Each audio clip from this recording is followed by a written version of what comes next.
लीला, स्वागत है आपका हमारे चैनल में। आज का विषय है सोमवार व्रत की कहानी।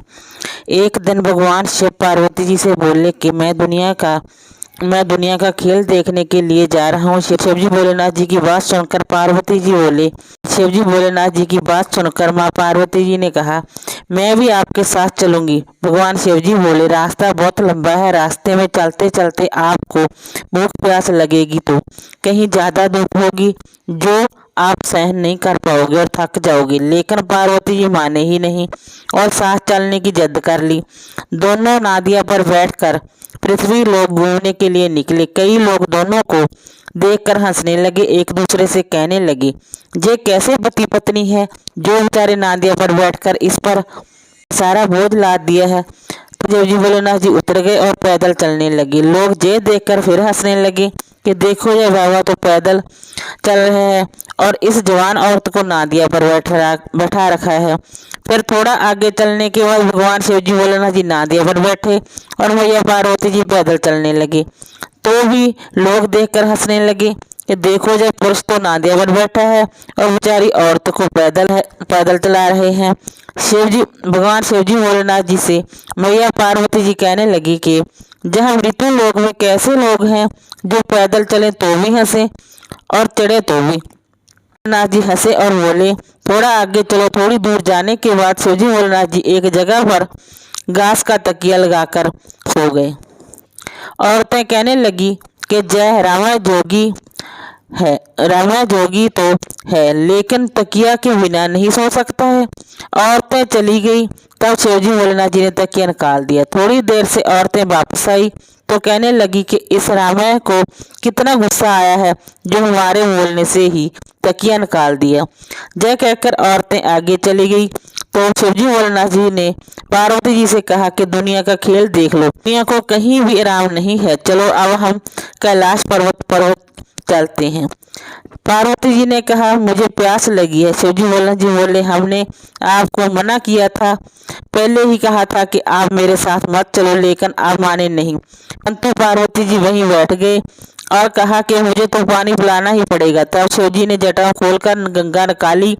पार्वती जी व नादिया ने वहीं पर पानी पिया। थोड़ी दूर और आगे गए तो पार्वती जी बोले, मुझे भूख लगी है। शिवजी बोले, मैं आपको पहले ही मना किया था, मृत्यु लोग मत चलो, आपको भूख प्यास आएगी। पार्वती जी को मुख से व्याकुल देखकर शिवजी भोलेनाथ जी ने एक बुढ़िया माई के पास जाकर बोले लख राम बुढ़िया राम आई। माई ने कहा, लख राम को क्या चाहिए? शिवजी बोले, खान का भोजन। बुढ़िया माई बोली, मेरे घर में ज्यादा धन है क्या जो मैं तुम्हें खीर खांड का भोजन कराऊंगी?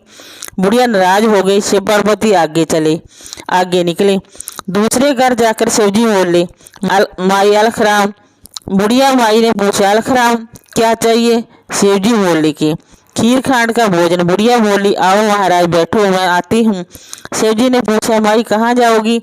बुढ़िया माई बोली, मैं सामग्री लेकर आती हूँ। तब शिवजी बोले, बुढ़िया माई पहले तुम्हारे घर में तो देख लो। माई के घर में सभी चीजों के खूब भंडार भर गए।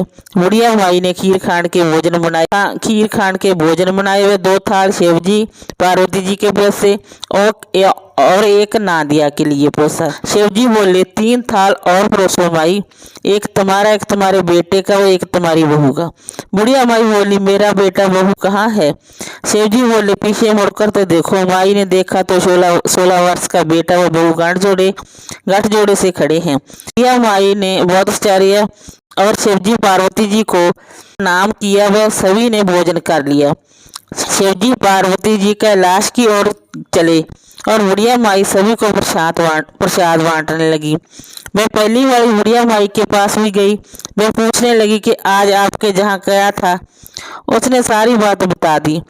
वह माई बोली, मैं तो मेरे पास भी आए थे, परंतु मेरे तो लेकर चले गए और तुझे देकर चले गए। वह बुढ़िया माई पार्वती जी के पीछे दौड़ी। पार्वती जी ने कहा, प्रभु माई दौड़ी हुई आ रही है। शिवजी बोले, आप तो रास्ते में बहुत रुकती हो, देर हो रही है, हमें चलना चाहिए। परंतु माता ने भगवान को रोक लिया। माई उन तक पहुंची और बोली कि मेरे से तो आप सब ले गए, और उस दूसरी बुढ़िया को सब दे गए। शिवजी बोले, मैं तो किसी से कुछ नहीं लेता, कि तूने किसी भूखे की भूख मिटाने के लिए ना की तो तुम्हारे ना हो गई, और उसने हाँ की तो उसके सब कुछ हो गया। माई बोली, प्रभु क्षमा करें, मेरे घर में तो कुछ भी नहीं रहा। जब शिवजी बोले कि तुम्हें दान तो मैं दे दूंगा, परंतु उस दान में से आधा दान तुम दान दे दोगी, तब तुम्हारे सब कुछ हो जाएगा। जय सुन वह बोली, दे दूंगी, और द्वार पर आए किसी भूखे को खाली हाथ नहीं लटाऊंगी। शिवजी भोलेनाथ जी ने तथास्तु कहा। उसने आधा दान पुण्य में खर्च कर दिया। उसके वैसे ही ठाठ हो गए। वीडियो अच्छी लगी हो तो लाइक कीजिए, शेयर कीजिए, सब्सक्राइब कीजिए। Thanks for watching this video.